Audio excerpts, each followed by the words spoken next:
even through economic storm, if you want to call it that way, and uncertainty, we still were managing to double our portfolio size. I think that's a huge accomplishment. That shows the resilience of that team, that we don't give up when there's any headwinds coming towards us. We just keep grinding.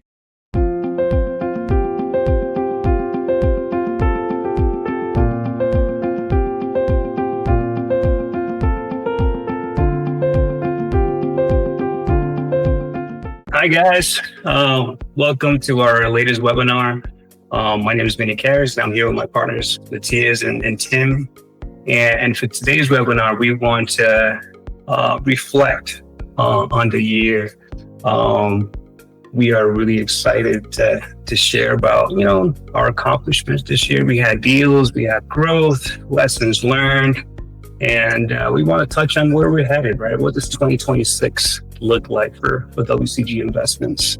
And from the beginning, I want to start thanking you guys for joining us today. I want to thank our investors, our supporters who have been with us from day one throughout the year. Right, we're really appreciative, and so we want to make this webinar for you. Right, we have been keeping you in the loop from the beginning, and we want to close out the year just the same. So yeah, let's jump right into it. 2025 was a big year for WCG Investments. Like I said, new acquisitions, new lessons learned, even a big transition as Matthias moved from full-time W-2 to full-time real estate investor, right, working for WCG Investments. It was a big year for everyone. So let's start with big picture reflections, right? So Matthias and Tim, looking at 2025, there was a lot going on. It was a very busy year, and it's still busy now. But if you had to say, what do you think is the biggest accomplishment for WCG Investments? Matthias, we'll start with you. Biggest accomplishment. I think the portfolio size doubled this year, which is a big accomplishment. If you looking back, we came back from a new election with a new administration early this year, which investor sentiment, they were kind of like cautious and they didn't know what the economy will do. So raising capital was difficult in early 2025. And among a lot of syndicators, there was this phrase thrown around called Survive 25, because it was really hard to raise capital in 2025. And in just the recent deal that we raised off for Albany, we were completely oversubscribed within 2 weeks, or less than 2 weeks. I think it was about 10 days. We were like oversubscribed for the $1.5 million we raised on this deal.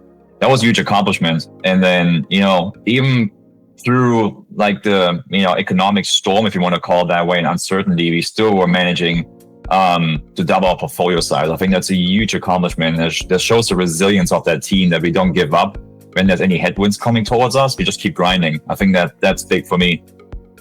Yeah, that's so true. Tim, what do you think? Yeah, you said that 2025 was crazy, but I'd say, sure, yeah, we doubled our portfolio size. We closed a ton of stuff, and we're going to close another thing in, a few days, really bringing it up to 20 million, I think, right? 25 million in acquisition this year.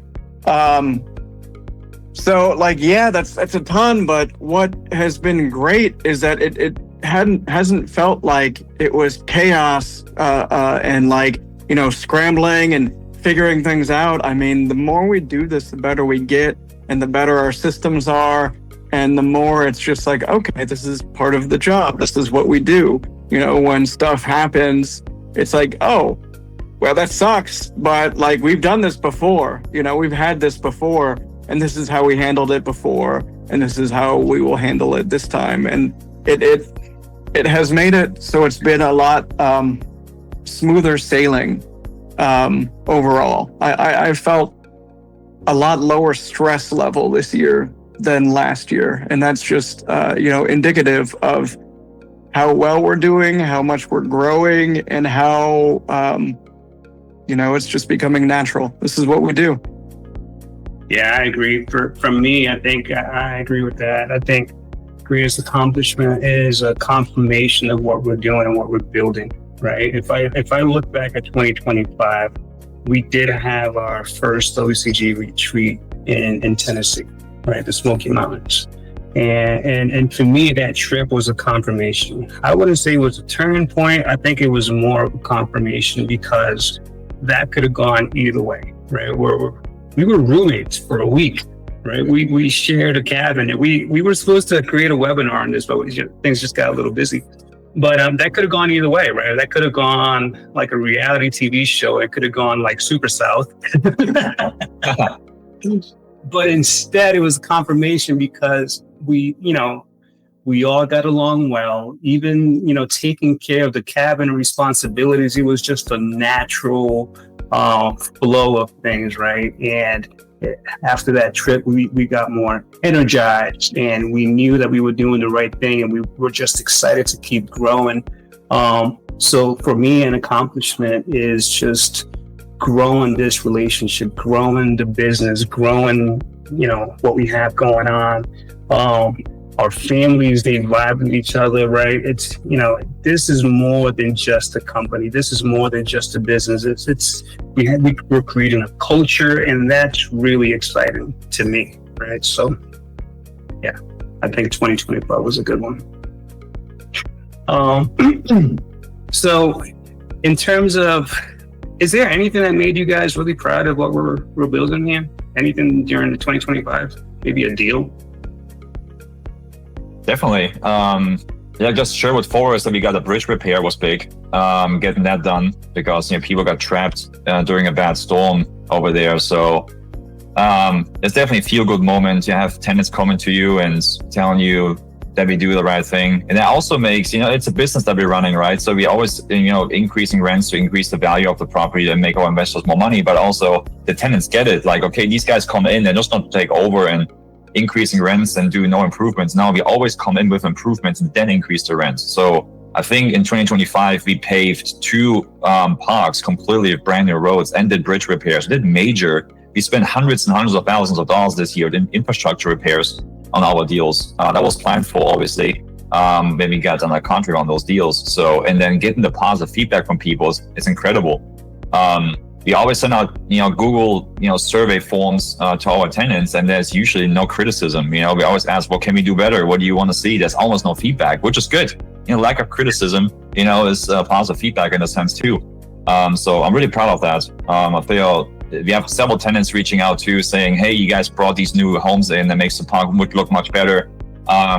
Since you guys took over, you cleaned up the park and, dropping the hammer on people to clean up their yards and stuff, and which makes, other tenants that actually take care of their things in the first place, feel appreciated too, that we are creating a clean environment. It's the same what you just mentioned, Vinny.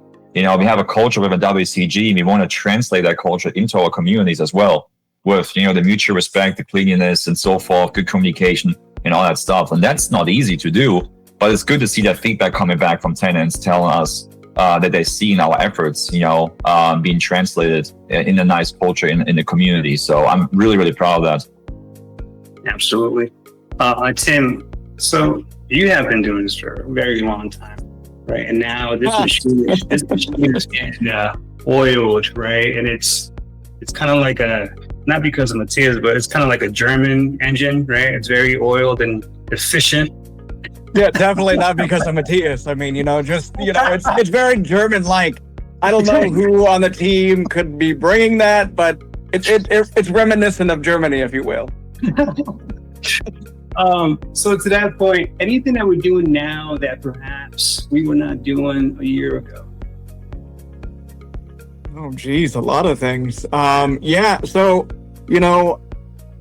I bought my first park just about 6 years ago, a little over 6 years ago. I was December 2019, and I learned how to operate a mobile home park, and then, bought some more and learned the ins and outs of it. But it wasn't regulated. It wasn't organized. So it was like, it always felt like a scramble. So now it's like, Matthias brought in EOS, and we have, weekly meetings that are actual meetings and not just rambling about what needs to get done, and stuff actually gets done. And it's really, really cool to see how my know-how and my experience is like it's rocket fuel, just like Gito Wickman said, right? In that it's like, okay, this is how we do this effectively. And I mean, that is obvious in how much we were growing. I mean, last year we doubled the portfolio. This year we doubled again. And that's like with cause, people see us and see what we're doing, and they trust us because they know BS, and we know how to do things. We know how to take on issues when there's issues. We're, open and honest about things. We don't sugarcoat it. But we have the experience. We have the know-how. But let me follow up on that growth. Because something that's really neat is when you have returning investors, people that have invested on a particular deal, and for some reason they come back and then reinvest. That's a really good sign, right? So, a part of it I attributed to our transparency and our communication. So something I've learned that it's really important is prompt communication with investors, right? Not just when you're raising capital, but it's highly important to keep communicating with investors after we close, right? Because you don't want to come across as the person that's just interested in money and then you go silent. That is not what you want to do. That does not generate confidence, and it doesn't generate transparency, right? So, incorporating the monthly reports, keeping investors in the loop of the good, the bad, the ugly, that's really important, and they really appreciate that. So I think we have returning investors because, one, we deliver on our promises, right? And our communication. I think that combination is key. And I love to see that, right? I love to see investors coming back because we're providing, we're doubling their money within, 3 to 5 years, and then saving them on taxes, right? I was telling Tim earlier, I was communicating with an investor, and he was like, hey, what am I looking at in terms of tax savings for this year on my investment? And I'm like, hey, this is an example from last year, right? And it was $100,000 investment, and the tax benefits was $141,000, right? And he was like, wow, that's huge. And we anticipate this year to be even better, right? So to help people in that way, to me, is great. And in the background, we're growing, right? We're changing tools, communication tools, CRM tools. We want to become more efficient, right? So investors and our followers, they don't see that, but we are growing in the background as well, right? So yeah, 2026 is going to look really, really, really good. Let's see here. So let's go back to the company and our team. And what's one thing each of you have learned from team members this year? Oh man, a lot. You definitely learn who you can trust very quickly, obviously. And I think this team here that's on this webinar, there's so much trust immediately. And it's reciprocating. And I always feel like we all have each other's back at all times. And I think that's why also when we went to the retreat, we meshed really well together. I think everybody has their own qualities in the sense that we can all learn from each other very deeply. So I learned from Tim really well that, sometimes you don't have to overanalyze things. You just go for it. That's what I learned from him. And so I love that because I'm more on the overanalyzing side because I'm the analyzer, the detailed guy. And he's just like, screw this, let's take the shot, And I think that balances us out pretty well because, Tim might go too fast and I go too slow. And if you go make the decision together, it's actually at the right speed, if that makes sense. So, yeah. And then with you, Vinny and Marianne, you guys been just like the river that cuts through the canyon, like constant, consistency and working hard on the company, on the marketing side and asset management side. So I learned that from you guys, just that consistency. You don't have to do like 16-hour work days, but you show up, that consistent showing up and be there.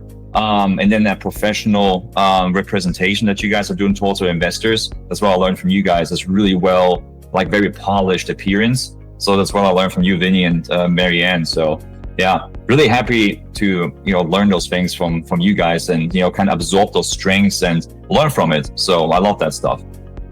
I think Matthias is going to make me get emotional. All right, Tim, can you just And the hair.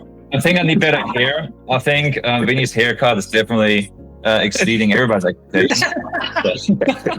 That's always how it is. Yeah. Shout out to my wife. She's yeah. See, I wish we would live closer. Yeah.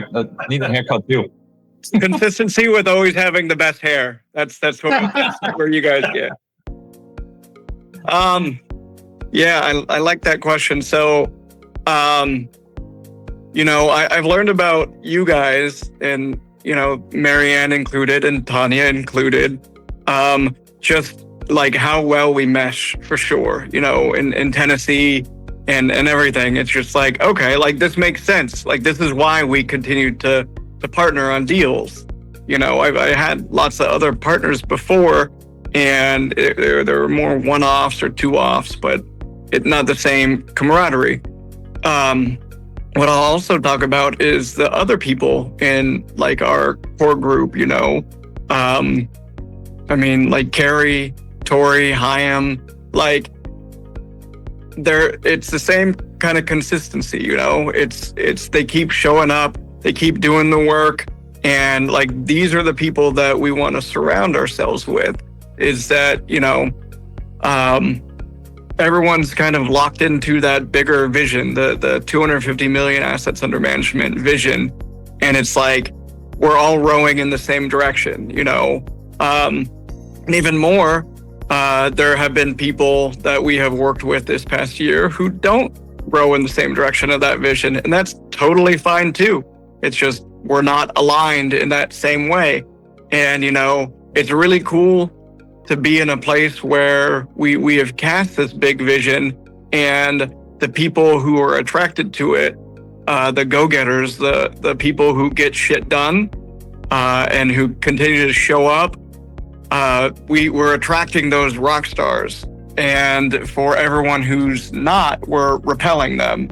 And or, if they're working with us on a deal, it's a one-off deal. They see what we're doing and they're repelled by it because it's not aligned with their own goals. So it's really, really cool to me to be in that position to just be like, hey, this is us. This is what we're doing. This is where we're going. If you want to come along, come along. And if not, that's okay too. And, just have that let's keep going sort of thing. And just, I'm every day amazed with the people on our team. And that also, shout out to our VAs. They're our back office property management team. And, it's not easy, but they have been adapting so well. And I'm always like every day very grateful for the people that I get to work with. Absolutely. It really comes down to people. For me, this feels genuine, right? It doesn't feel pushed, rushed. This is genuine, right? I feel like we really do care about each other. We care about each other's families. And I feel like we're selfless. In a business where you can see a lot of selfishness, I sense a lot of selflessness, which is great. And we make sacrifices for the business. And we just put the business first, the focus, right? And we have alignment in sacrifices because we know in the beginning it's hard. We're going to bootstrap, but we have alignment in that. Being able to have uncomfortable conversations and not shying away from them, right? Not making it weird. That's huge, right? And I love that. And that makes me excited for the future because when the tough times come, and they do come, it's easier to navigate those waves with a team that is, selfless, that cares for each other, and we have the same goal in mind, right? That's powerful. So that's one thing that really stands out for me.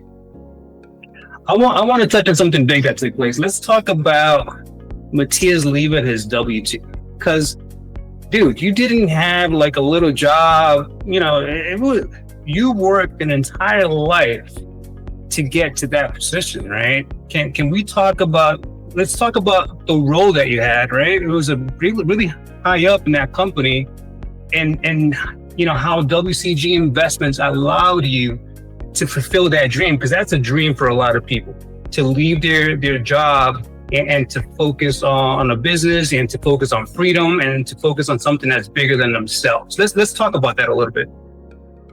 Yeah. You want to dive into what I did before so everybody gets an idea? Yeah, just high level. What did you do? And that way they can see the impact of what you left behind. Sure. Yeah, absolutely. So I was a chief operating officer for a global manufacturing company in the automotive industry. So very high, fast-paced, high-stake environment. We were supplying the BMWs, the Fords, the General Motors in the world internationally. So I was responsible for the operations for North America, meaning for Greenville, South Carolina, Detroit, Michigan, and also Montreal, Mexico. I was reporting at that point to the German headquarters where I came from, right? So I worked my way up in that corporation for almost 2 decades, basically. And I felt kind of like in a dead end. There was a lot of politics going on. Once you're in the C-suite, it's getting very political. I hate politics. As you guys know, I'm a straight shooter, and you can't do that in corporate life very often. So I had to always keep my mouth shut sometimes. I voiced my opinion. But I always feel like the right thing has not been done. It's more about pleasing that person, but not really doing the right thing. And it's been things being said over here, but things are being done differently over here. And I feel like at WCG, we do exactly what we say we do. There was a lot of smoke in the mirrors and lying to customers and hiding this, hiding that, don't get caught. And that was, for me, I want to get out of it. And I talked to other people, other companies in the same industry. I'm not saying everybody's the same way. There's always some, power play going on in that industry. So I was kind of tired of it. They paid me well. They treated me well. Had no hard feelings with my boss whatsoever.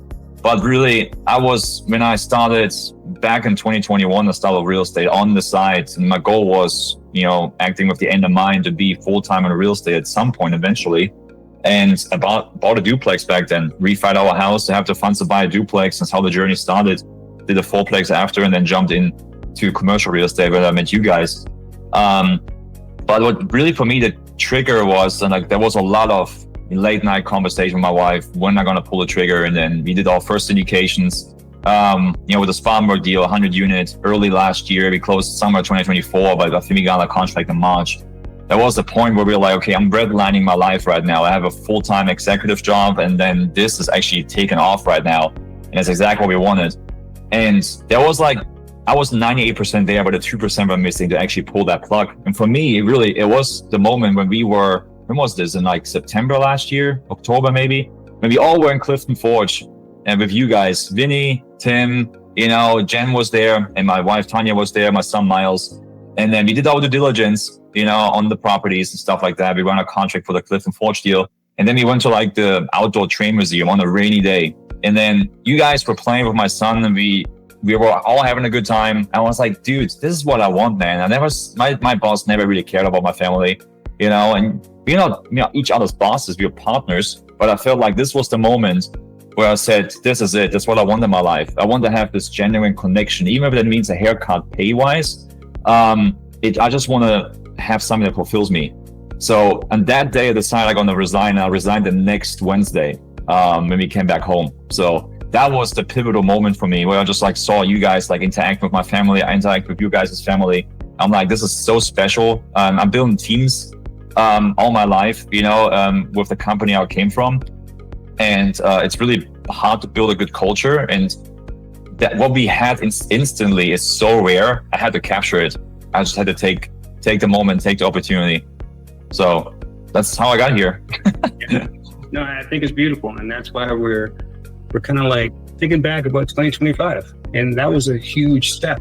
And just to think that this is just the beginning, right? That's wonderful. Right. So let's shift gears a little, right? Tim, so what did 2025 teach us about mobile home parks and the affordable housing space? Yeah, well, first I had to come inside. There was someone, mowing their lawn a couple houses down, and it got really loud.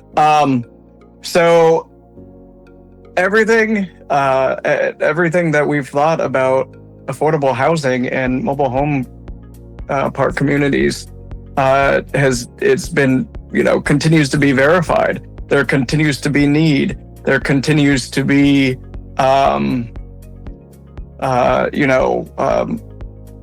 tenants who need a place to live, people who need an affordable place to live. And,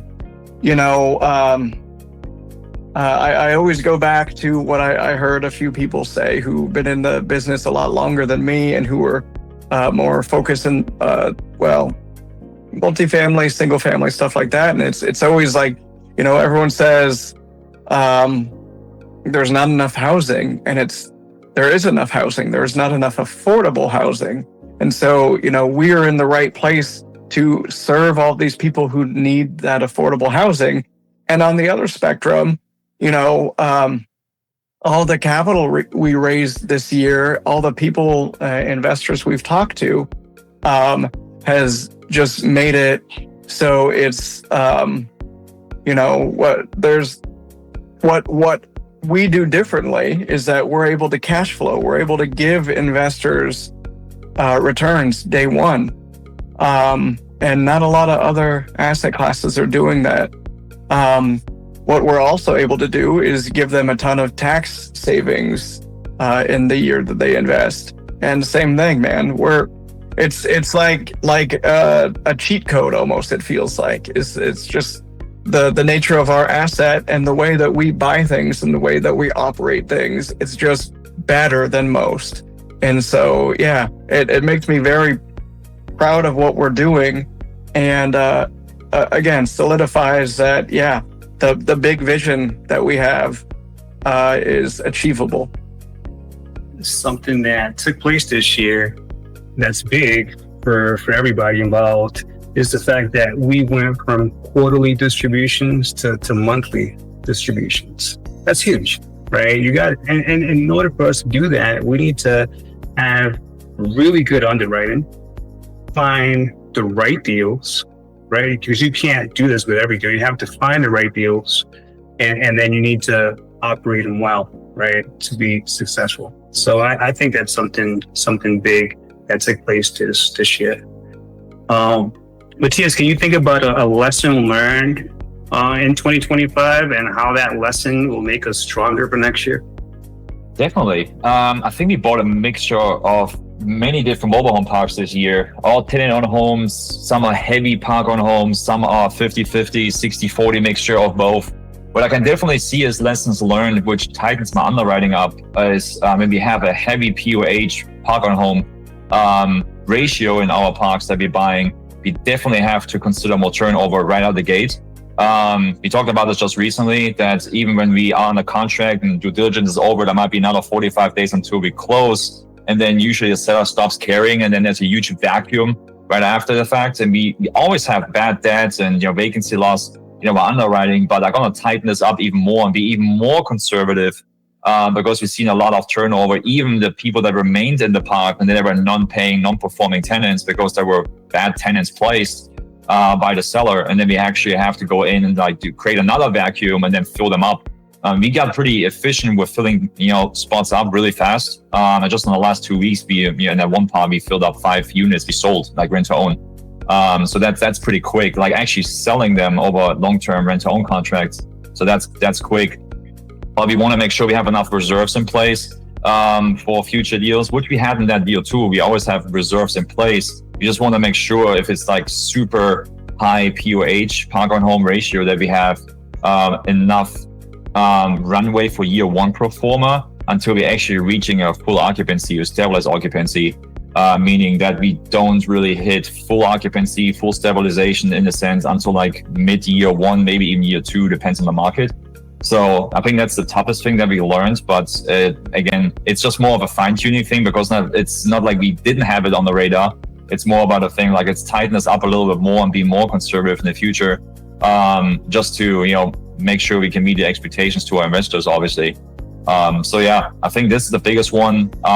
And perhaps that even flows into like the due diligence phase as well, to dive even deeper, to re-verify tenants in the qualification of the existing tenant base, if that makes sense, to see what the credit scores were, where the credit scores are even checked off existing tenants and stuff like that, to see if we have to do the more tightening on the underwriting side. So the more you do this, you have the processes in place, but people often are wrong in a sense operationally, that you say, oh, we have this process, now sit and forget it forever. As you get bigger, you're going to break the process and you have to rebuild again. It's like building a muscle. You're going to tear it down and it gets bigger. You tear it down and it gets bigger. It's the same thing in operation. It never, ever stops. So never stop improving. Unless you're either green or growing, or you're brown, you're dying. So if you go smaller, you probably don't have to touch the process again. But with our big vision, you're going to break that muscle and rebuild again over and over. Yeah, love it. Love it, love it, love it. So we always talk about creating impact for our investors, right? Doubling their investments, saving them a ton on taxes. But can we talk a little bit about the impact to the communities, right? So again, we are reflecting on 2025. And I'll start it off with Sherwood Forest, right? So this is a beautiful park in Oklahoma City, where when we took it over, there was an issue with the bridge and the community would get flooded. And pretty much half of the park would get stuck when it would rain and flood. The first thing that we did when we came in is we fixed the bridge. And it wasn't just a patch. We gave them a brand new bridge, a beautiful bridge, right? So they were super appreciative and grateful that the first thing we did, was fixing the bridge and solving that problem for them, because nobody wants to get stuck when it rains, right? That's a safety hazard. It's such a huge problem. I'm surprised that they had that for a while. But that's impact to the communities, right? You're helping these people out. Matthias, do you have any other stories that you want to share about impact to the communities? Definitely. We did 2 mobile home park repaving in those mobile home parks, and that was a big impact as well, especially on that one, because it was barely like sand, dirt roads, and there were really deep potholes there. So if anybody drove anything but the pickup truck, they had an issue because the puddles were so deep. So people are really appreciative that we repaved those roads, and it looks like a brand new park. It's wild if you look at a repaved park, how much it makes that pop, like visually. It helps the curb appeal, which also in turn helps finding better tenants, because good tenants want to live in good parks. It's just how it works. If it's a bad looking park, and it attracts bad tenants, right? So that's a big one. Getting rid of bad tenants is huge too, and other tenants are watching. What you tolerate, people will learn what you tolerate, what you don't tolerate. So I have seen it many, many times where we get rid of bad tenants, and people thinking us getting rid of that tenant because they are dog cost issues, they had friends over the cost issues, drug activity, you name it. That is huge. I had personally people thanking me that we got rid of name tenant over here, in this unit, and they were super appreciative that they're gone finally, because they were troublemakers for years. So I think those are the biggest ones, really. The infrastructure repairs and like removing bad tenants and building that culture we discussed earlier. I think they're the big ones.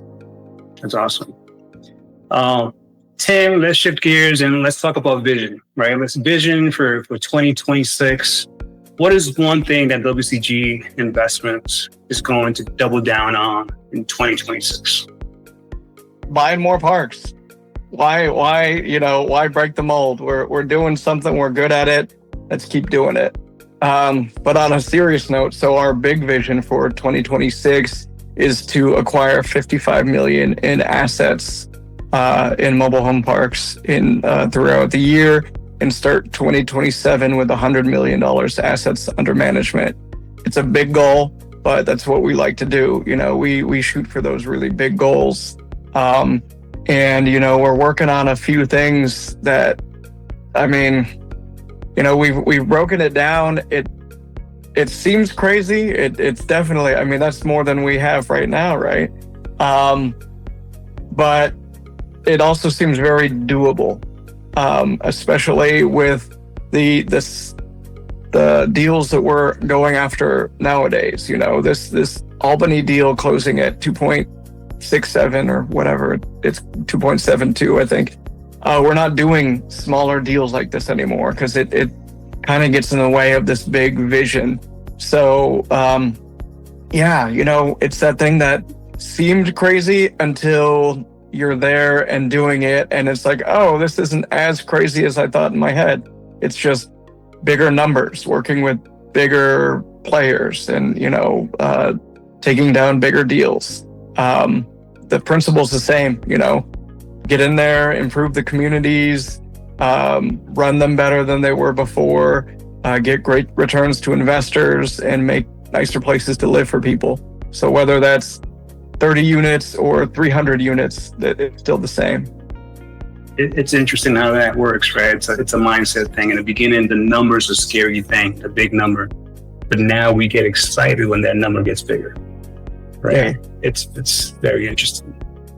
All right, so as we wrap up, I would like to hear one word from each of you that sums up 2025 for WCG Investments. I'll start with you, Matthias.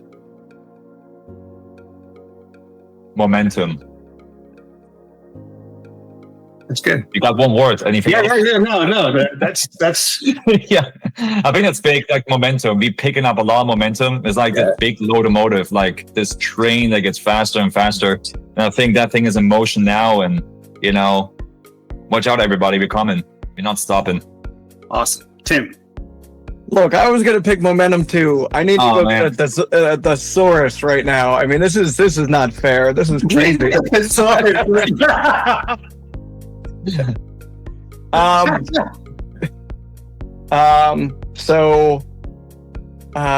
You guys help me with a word. Okay, so I'm thinking of something like a machine that works well. Maybe just a machine. Maybe that's the word, because that's how things are. They're just over time getting better and better and better and more like well-oiled and dare I say German, so yeah, it really is, like I was saying, last year was stressful over every deal. I didn't know how things were going to get done. And I freaked out. And now it's just like, oh yeah, obviously this is how we're going to do it. Is it going to be hard? Sometimes. Is it going to be work? Sometimes. But we know how to do it. Is operations going to be a pain? Sometimes, but we got a great team and we're doing it. So it's just the efficiency. How about that? That's my word. Yeah. There you go. It's funny how Matthias started with the word and broke it down, and then Tim broke it down and ended with the word. Love it. For me, it's growth. I'm really excited about the growth because our goals are huge, and the momentum that you were talking about, right? It's leading to that goal. And then to use Tim's word of efficiency, that's allowing us to get there, right? So I'm excited about the growth. Man, I can't wait for next year's end of year webinar, right? To talk about, hey, man, we killed our goals, all about, right? And that growth is exciting with the team that we have. And I'm thinking about the journey, right? I can't wait for the journey. Our other retreats, our challenges, us working together through the challenges and building a stronger company, right? That's exciting. So I'm really excited for that growth in every sense of the word, right? Growth in every way. All right. I think that was a pretty good webinar, I said. So, so I want to thank you guys for joining us today. I know you guys are busy, but you're taking the time to watch us and to listen to us talk about the year that we had. I want to give a special thank you to our investors, our partners for your trust and partnership throughout 2025. Your support allows us to continue improving communities and creating a safe, clean, affordable space for people. And as we head into 2026, we're committed to staying disciplined, transparent, and focused on strong operations and strong returns. We are grateful to have you with us, and we look forward to building an even better year together. So with that said, we wish you happy holidays, and we hope that you have a wonderful, happy new year. So We'll talk to you guys next year. Bye. Thanks, Hal. Happy holidays.